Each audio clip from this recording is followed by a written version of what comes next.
नमस्कार दोस्तों, मैं रणधीर वर्मा स्वागत करता हूं आप सबका मेरे यूट्यूब चैनल स्टडी हब पे। आज का जो टॉपिक है वो है मौलिक अधिकार, फंडामेंटल राइट्स। किसी भी एग्ज़ाम में आप चले जाओ, इस टॉपिक से आपको एक क्वेश्चन मिलेगा, इसलिए हम इसको छोड़ भी नहीं सकते। कोई भी एग्ज़ाम ले लीजिए आप, बैंक, एसएससी, रेलवे, यूपीएससी वगैरह में डीप स्टडी करना पड़ता है। लेकिन बैंक, एसएससी, रेलवे वगैरह में जो वन डे कॉम्पिटिटिव एग्ज़ाम्स होते हैं, वहाँ पे इनसे बस सिंपल सिंपल क्वेश्चंस बनते हैं, ठीक है। तो हम उनको क्यों छोड़ें? अगर हमें एक नंबर मिल जा रहा है तो हम उनको क्यों छोड़ें? हमें थोड़ा सा पढ़ना पड़ रहा है इसे बस, और इससे गारंटी है कि ये क्वेश्चन आना ही आना है। जब हमको पता है कि इस टॉपिक से क्वेश्चन बनना है तो फिर तो हमको पढ़ के जाना ही पड़ेगा। अब बात उठता है कि पढ़े कैसे, क्योंकि ये बहुत ही वास्ट है, बहुत ही बड़ा है। भाग 3 में इसका वर्णन है और 12 से 35 में इस पूरे अधिकारों का वर्णन है। देखेंगे अभी आगे हम। तो पढ़ने का एक तरीका है, आपको चीज़ को समझना पड़ेगा, ठीक है, रिलेट करना पड़ेगा और बार बार बार बार पढ़ना पड़ेगा। आप सोचेंगे कि केवल एक बार पढ़ूं और याद हो जाए, तो आप गलत सोच रहे हैं, ठीक है। क्योंकि मेरा खुद का एक्सपीरियंस है, इसे मुझे बहुत बार पढ़ना पड़ा, तब जाके मुझे याद हुआ है। आप भी पढ़ो 4 बार, 5 बार, 6 बार, ठीक है, याद ही हो जाना है, कुछ है नहीं इसमें, रटना नहीं है। रटिए, कितना रटिएगा? रटोगे रात में, दिन में सुबह भूल जाओगे, ठीक है। इसलिए रटने से कोई फ़ायदा नहीं है। मैं भी रटता था, भूल जाता हूँ। इसलिए रटना नहीं है, समझना है। और समझना कैसे है वो मैं आपको समझाऊंगा, ठीक है। तो देखिए, राइट्स क्या है, ह्यूमन फंडामेंटल राइट्स की अगर मैं बात करूँ तो ह्यूमन राइट्स जो होते हैं, मानव अधिकार, वो दो तरीके के होते हैं। एक होते हैं आपके नेचुरल राइट्स और एक होते हैं फंडामेंटल राइट्स। नेचुरल राइट्स वैसे राइट्स होते हैं, मतलब कि जो आपके प्राकृतिक राइट्स हैं, जो इंसान अगर कोई जन्म लेता है, कोई इंसान, तो उसके साथ वो मिल जाते हैं उसे, जैसे खाना, कपड़ा, ठीक है, रहना, मतलब कि फूडिंग, ठीक है, क्लोथिंग, लॉजिंग, शेल्टर, ये सब आपके नेचुरल राइट से ही आपको मिलना ही मिलना। अगर आप जानवर रहेंगे तो भी आपको मिलेगा, ठीक है।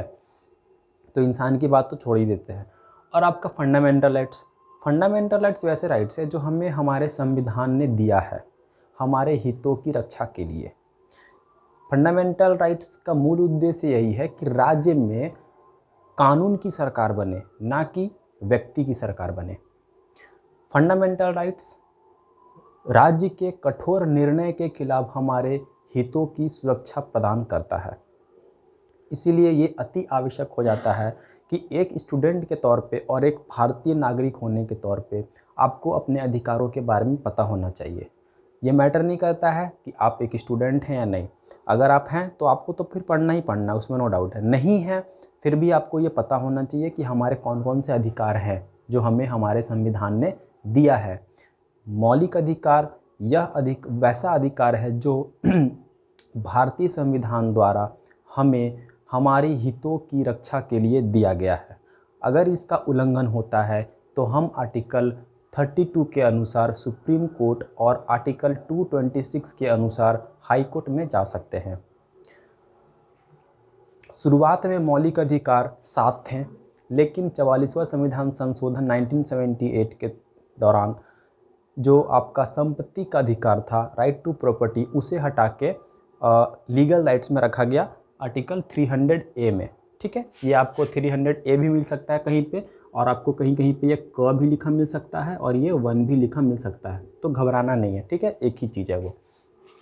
मौलिक अधिकार का वर्णन हमारे संविधान में आर्टिकल 12 से 35 और भाग 3 में है। तो पहला क्वेश्चन आपका यहीं से बन गया। बहुत सारे एग्जाम्स में पूछा गया है कि भारतीय संविधान में मौलिक अधिकार का वर्णन किस भाग में है और किस अनुच्छेद में है, ठीक है। तो कौन से भाग में अगर बोले तो भाग 3, और अनुच्छेद बोले तो अनुच्छेद 12 से 35। अब इसमें कन्फ्यूज़न नहीं होना है कि अनुच्छेद और भाग क्या होते हैं, पार्टिकल्स और शेड्यूल आर्टिकल्स क्या होते हैं। मैंने स्टार्टिंग में ही बता रखा है अपने वीडियोस में, अगर नहीं पता है तो आप मेरे वीडियोस को जाके देख सकते हैं। फिर भी मैं थोड़ा सा ओवरव्यू आपको यहाँ पे दे देता हूँ। अगर एक कोई बुक है, ठीक है, अगर कोई एक मोटी सी बुक है, तो उन पेजेस को अगर मैं ग्रुप में बांट दूँ तो आपके बन जाते हैं पार्ट, और एक एक पेज को मैं गिनूँ तो हो जाते हैं आपके आर्टिकल। तो सेम वैसा ही यहाँ पे है, ठीक है। पार्ट 3 और आर्टिकल 12 से 35 में मौलिक अधिकार का वर्णन है, इसको आपको याद रखना है।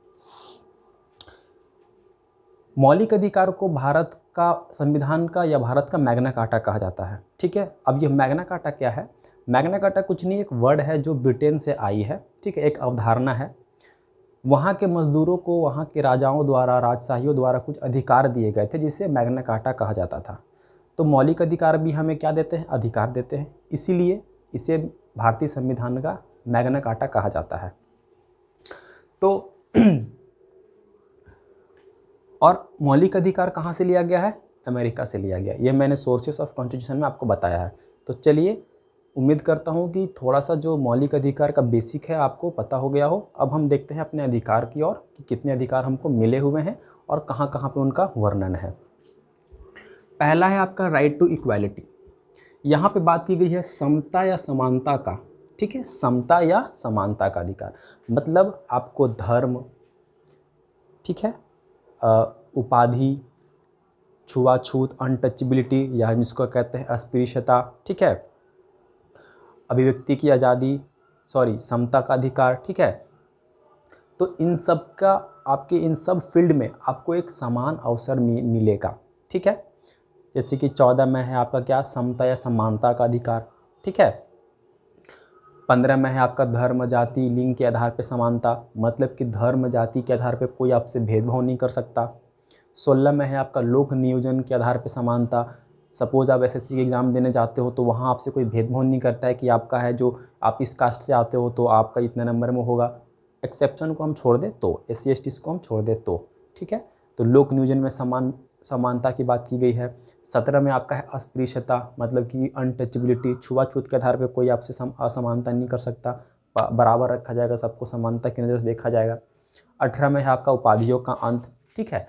तो राइट टू इक्वालिटी आपका पहला राइट है और ये आर्टिकल 14 से 18 में दिया गया है। दूसरा है आपका राइट टू फ्रीडम, स्वतंत्रता का अधिकार। ये 19 से 22 में है।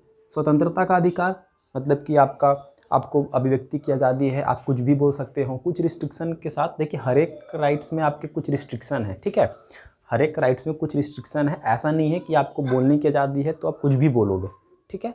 जैसे कि आपको बोलने की आज़ादी है तो ऐसा नहीं कि किसी को गाली दे दे, किसी को कुछ भी बोल दे। कुछ रिस्ट्रिक्शन है जिनका हमें पालन करना पड़ता है, अदरवाइज़ हमें अभिव्यक्ति की आज़ादी है, हम अपने भाव को प्रकट कर सकते हैं।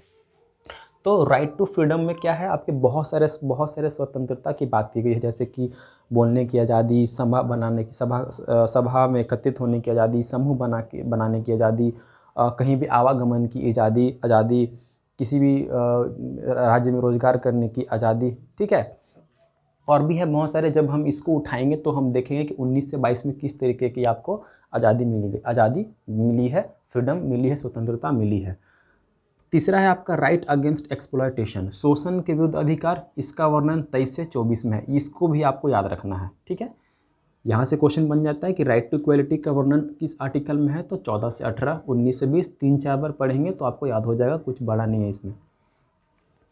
तीसरा क्या है, राइट अगेंस्ट एक्सप्लॉयटेशन, शोषण के विरुद्ध अधिकार। किसी भी तरीके का शोषण अगर आपका हो रहा है, ठीक है, किसी भी तरीके का, किसी फैक्ट्री में, किसी इंडस्ट्री में, किसी होटल में या किसी भी कहीं पे भी, उसके खिलाफ आपको अधिकार है। आप सुप्रीम कोर्ट जा सकते हैं, आप हाई कोर्ट जा सकते हैं, ठीक है। किसी भी तरीके का आपके साथ शोषण नहीं किया जाएगा, एक्सप्लॉयटेशन आपका नहीं होगा। चौथा है आपका right to freedom of religion. Bharat एक सेक्युलर कंट्री है, भारत कोई अपना धर्म नहीं है, इसी वजह से यहाँ पे हर एक धर्म को समान रखा गया है।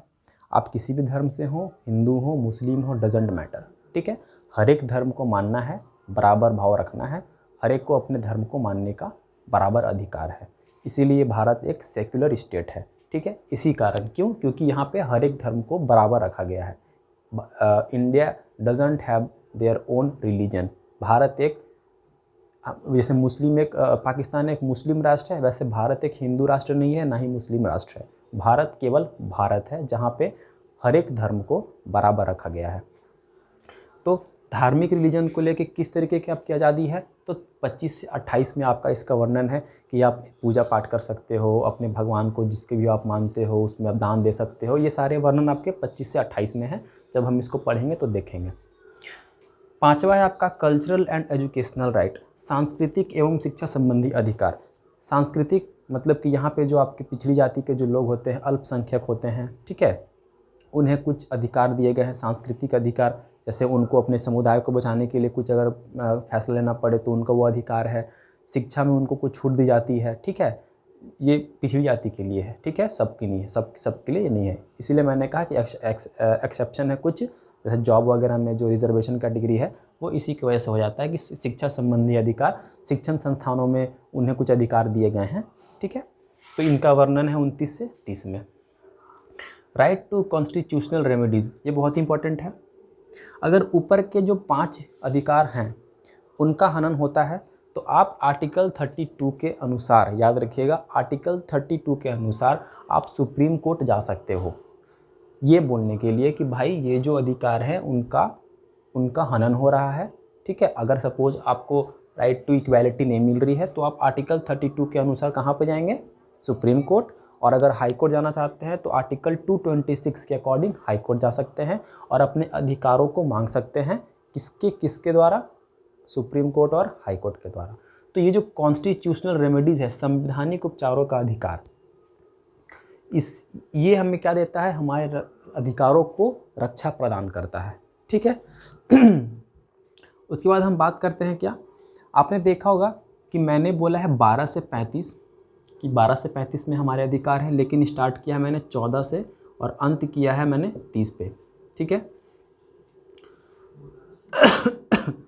तो 14 से पहले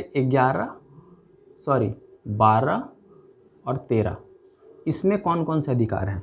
तो यहाँ पे देखो लिखा हुआ है आर्टिकल 12 में ये बताया गया है कि राज्यों की परिभाषा, डिफिनीशन ऑफ स्टेट, किन किन माध्यमों से कौन कौन आपके अधिकार का हनन कर सकता है, इसका विस्तृत रूप से जानकारी आपको आर्टिकल 12 में दिया गया है। जैसे भारत की संसद द्वारा अगर आपके अधिकारों का हनन होता है तो सरकार के द्वारा, राज्य विधानमंडल स्टेट लेजिस्लेचर के द्वारा, लोकल एंड अदर अथॉरिटीज़ जो बहुत सारे जो लोकल गवर्नमेंट होती है राज्य में होती है, बहुत सारे पंचायत वगैरह होते हैं, या फिर आप कह लो म्यूनसिपल होती हैं, बहुत सारी होती हैं लोकल अथॉरिटीज़, या किसी आप कंपनी में भी काम करते हो वो भी इसमें आ जाएगा। अगर किसी कंपनी के द्वारा आपके अधिकार का हनन हो रहा है तो भी आप जा सकते हो, ठीक है।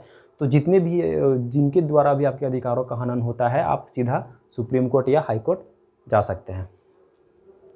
आर्टिकल 13 में क्या है कि मूल अधिकारों से असंगत या उनका अल्पीकरण, ठीक है, या उनका अल्पीकरण करने वाली विधियां शून्य होंगी। यानी कि वैसे कानून जो हमारे अधिकार को शून्य कर सकती हैं या छोटा कर सकती हैं वो क्या होंगी? शून्य होंगी, निरस्त रहेंगी। कोई भी ऐसा कानून जो हमारे अधिकार को कम करे, ठीक है, या उनका अल्पीकरण करे, वो शून्य होंगी। इसका वर्णन आर्टिकल 13 में है। तो 12-13 में ये है। और 14 से फिर स्टार्ट हो जाता है आपका क्या? राइट टू इक्वालिटी, 19 से 22 राइट टू फ्रीडम, 23 से 24 राइट अगेंस्ट एक्सप्लॉयटेशन, 25 से 28 में राइट टू फ्रीडम, 29 से 30 में एजुकेशनल एंड कल्चरल राइट्स, और आर्टिकल 32 में क्या है? Right to constitutional remedies. अब इसके आने वाले लेक्चर्स में हम एक एक को उठाएंगे, जैसे कि मैंने राइट टू इक्वालिटी उठाऊंगा वहाँ से, और 14 से 18 में कौन कौन से राइट है, जैसे मैंने बोला कि विधि के समक्ष समानता, 15 में धर्म जाति लिंग के आधार पर समानता, 16 में लोक नियोजन के आधार पर समानता, 17 में अस्पृश्यता के आधार पर समानता, और 18 में उपाधियों की समानता, ठीक है। तो वो हम एक एक करके देखेंगे। और भी कुछ ट्रिक्स भी हैं, हालांकि मैं ट्रिक्स पे ज़्यादा जाता नहीं हूँ, चीज़ों को रिलेट करके ही याद करता हूँ, लेकिन कुछ ट्रिक्स हैं जो शायद आपको हेल्प करेंगी इनको याद करने में, तो आप उसको भी यूज़ कर सकते हैं, ऐसा कोई ज़रूरी नहीं है। अच्छा, एक चीज़ और, स्टार्टिंग में जो मैंने बताया कि भारतीय संविधान में 7 अधिकार थे, ठीक है। राइट टू प्रॉपर्टी जो था 7वां अधिकार, एक्चुअली 6ठा था वो, क्योंकि उसे हटा दिया गया, तो ये फिर हमारा 6ठा अधिकार बन गया, राइट टू कॉन्स्टिट्यूशनल रेमेडीज़। तो जो 6ठा अधिकार था उस समय, राइट टू प्रॉपर्टी, उसे हटा के कहाँ रखा गया है? आर्टिकल 300A में रखा गया है, ठीक है। कौन से संविधान संशोधन द्वारा इसे हटाया गया है वो इम्पॉर्टेंट है, वो है आपका 44वां संविधान संशोधन 1978। इसको याद रखने का तरीका क्या है? 4 + 4 8, और लास्ट में इसके क्या है? 8, ठीक है। 44वां संविधान संशोधन 1978, ठीक है। तो उम्मीद करता हूँ आपको समझ में आया हो। अगर फिर भी समझ में नहीं आया हो तो आप मुझे कमेंट करेंगे और चैनल को सब्सक्राइब करेंगे। इसके आने वाले इस वीडियोज़ में हम एक एक उठाएंगे यहाँ से, जैसे right to equality, right to freedom, और इसको डिटेल में देखेंगे। फिलहाल के लिए आप इसको याद कीजिए, बार बार पढ़िए, याद हो जाएगा। और अगर फिर भी समझ में नहीं आया हो तो आप कमेंट करेंगे। Thank you.